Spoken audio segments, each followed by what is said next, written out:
ನಮಸ್ಕಾರ ಸ್ನೇಹಿತರೆ. ಮೇ 16, 2026ರಂದು ಶನಿ ಅಮಾವಾಸ್ಯೆ ಇದೆ. ಇದು ಶನಿವಾರ ಬಂದಿರುವ ಕಾರಣ ಇದಕ್ಕೆ ಶನಿ ಅಮಾವಾಸ್ಯೆ ಅಂತ ಹೇಳಿ ಕರೀತಾರೆ. ಇದಕ್ಕೆ ಇರುವ ಮಹತ್ವದ ಬಗ್ಗೆ ನಾವೀಗ ತಿಳ್ಕೊಳ್ಳೋಣ ಬನ್ನಿ. ಯಾವಾಗ ಅಮಾವಾಸ್ಯೆಯ ತಿಥಿ ಶನಿವಾರದಂದು ಬರುತ್ತೋ ಅದನ್ನು ಶನಿಶ್ಚರಿ ಅಮಾವಾಸ್ಯೆ ಅಥವಾ ಶನಿ ಅಮಾವಾಸ್ಯೆ ಅಂತ ಹೇಳಿ ಕರೀತಾರೆ. ಇದು ಶನಿದೇವನಿಗೆ ಅತ್ಯಂತ ಪ್ರಿಯವಾದ ದಿನ. ಶನಿದೇವನು ಸೂರ್ಯ ಮತ್ತು ಛಾಯಾದೇವಿಯ ಪುತ್ರ. ಶನಿವಾರವು ಆತನಿಗೆ ಸಮರ್ಪಿತವಾದ ದಿನ.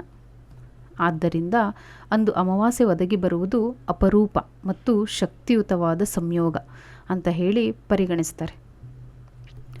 ಇದರ ಮಹತ್ವ ಏನಪ್ಪ ಅಂದರೆ, ಜಾತಕದಲ್ಲಿ ಶನಿ ದೋಷ, ಸಾಡೆ ಸಾತಿ, ಅಷ್ಟಮ ಶನಿ, ಪಂಚಮ ಶನಿ ಈ ಎಲ್ಲ ಪ್ರಭಾವ ಇರುವಂಥವರು ಈ ದಿನ ಪೂಜೆ ಮಾಡಿದರೆ ಅದು ಅವರಿಗೆ ರಾಮಬಾಣವಿದ್ದಂತೆ. ಅದರಿಂದ ಬರುವ ಸಂಕಷ್ಟಗಳು ಕಡಿಮೆ ಪ್ರಮಾಣದಲ್ಲಿ ಬರ್ತವೆ. ಶನಿವಾರದಂದು ಬರುವ ಈ ಅಮಾವಾಸ್ಯೆಯೆಂದು ಪಿತೃತರ್ಪಣವನ್ನು ನೀಡಿ. ಇದರಿಂದ ಪೂರ್ವಜರ ಆಶೀರ್ವಾದ ಸಿಗುತ್ತೆ ಮತ್ತು ಮನೆಯಲ್ಲಿ ಅಶಾಂತಿ ದೂರವಾಗುತ್ತೆ ಅಂತ ಹೇಳಿ ನಂಬಿಕೆ ಇದೆ. ಜೀವನದಲ್ಲಿ ಅಡೆತಡೆಗಳು, ಅನಾರೋಗ್ಯ, ಸಾಲದ ಬಾಧೆ ಇರುವವರು ಈ ದಿನ ಭಕ್ತಿಯಿಂದ ಪೂಜೆ ಮಾಡೋದರಿಂದ ಶನಿದೇವನ ಅನುಗ್ರಹಕ್ಕೆ ಪಾತ್ರರಾಗಬಹುದು. ಈ ದಿನ ಮಾಡಬಹುದಾದಂಥ ವಿಶೇಷ ಕಾರ್ಯಗಳು ಯಾವುದು ಅಂದರೆ, ಶನಿದೇವನ ದೇವಸ್ಥಾನಕ್ಕೆ ಹೋಗಿ ಶನಿ ವಿಗ್ರಹಕ್ಕೆ ಎಳ್ಳೆಣ್ಣೆಯಿಂದ ಅಭಿಷೇಕ ಮಾಡಿಸುವುದು, ಎಳ್ಳು ದೀಪ ಹಚ್ಚುವುದು. ಇದು ಬಹಳ ಶ್ರೇಷ್ಠವಾದದ್ದು.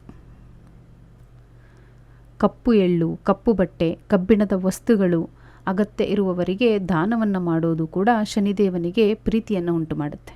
ಈ ದಿನದಂದು ಶನೈಶ್ಚರನ ಮಂತ್ರವೊಂದನ್ನು ಪಠಣೆ ಮಾಡಿದರೆ ತುಂಬ ಒಳ್ಳೆಯದಾಗುತ್ತೆ. ಅದು ಯಾವುದಂದರೆ, ಓಂ ಶಂ ಶನೈಶ್ಚರಾಯ ನಮಃ ಎಂಬ ಮಂತ್ರವನ್ನು 108 ಬಾರಿ ಜಪಿಸುವುದು ತುಂಬ ಉತ್ತಮವಾದದ್ದು. ಈ ಅಮಾವಾಸ್ಯೆಯಂದು ಅಶ್ವತ್ಥ ಮರಕ್ಕೆ ಪೂಜೆ ಮಾಡೋದು ಕೂಡ ತುಂಬ ಒಳ್ಳೆಯ ಫಲವನ್ನು ಕೊಡುತ್ತೆ. ಅಶ್ವತ್ಥ ಅಂದರೆ ಅರಳಿ ಮರ. ಈ ಮರದ ಕೆಳಗಡೆ ಸಾಸಿವೆ ಎಣ್ಣೆಯ ದೀಪ ಹಚ್ಚಿ ಪ್ರದಕ್ಷಿಣೆ ಮಾಡುವುದರಿಂದ ಶನಿದೋಷದ ತೀವ್ರತೆ ಕಡಿಮೆಯಾಗುತ್ತೆ.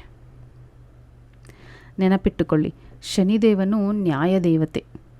ನಾವು ಮಾಡುವ ಕೆಲಸದಲ್ಲಿ ಪ್ರಾಮಾಣಿಕತೆ, ಶಿಸ್ತು ಇದ್ದರೆ ಆತ ಯಾವಾಗಲೂ ಶುಭವನ್ನೇ ಕೊಡ್ತಾನೆ. ಈ ದಿನ ಯಾವುದೇ ಪ್ರಾಣಿಗಳಿಗೆ, ಅದರಲ್ಲೂ ಮುಖ್ಯವಾಗಿ ಕಪ್ಪು ನಾಯಿ ಅಥವಾ ಕಾಗೆಗಳಿಗೆ ಆಹಾರ ನೀಡುವುದು ತುಂಬ ಒಳ್ಳೆಯದು. ಈ ಶನಿ ಅಮಾವಾಸ್ಯೆಯು ನಿಮ್ಮೆಲ್ಲ ಸಂಕಷ್ಟಗಳನ್ನು ದೂರ ಮಾಡಲಿ. ಈ ಮಾಹಿತಿ ನಿಮಗೆ ಇಷ್ಟ ಆಗಿದ್ದರೆ ನಮ್ಮ ವಿಡಿಯೋನ ಒಂದು ಲೈಕ್ ಮಾಡಿ, ಶೇರ್ ಮಾಡಿ, ನಮ್ಮ ಚಾನಲ್ನ ಸಬ್ಸ್ಕ್ರೈಬ್ ಮಾಡ್ಕೊಳ್ಳಿ. ಧನ್ಯವಾದಗಳು.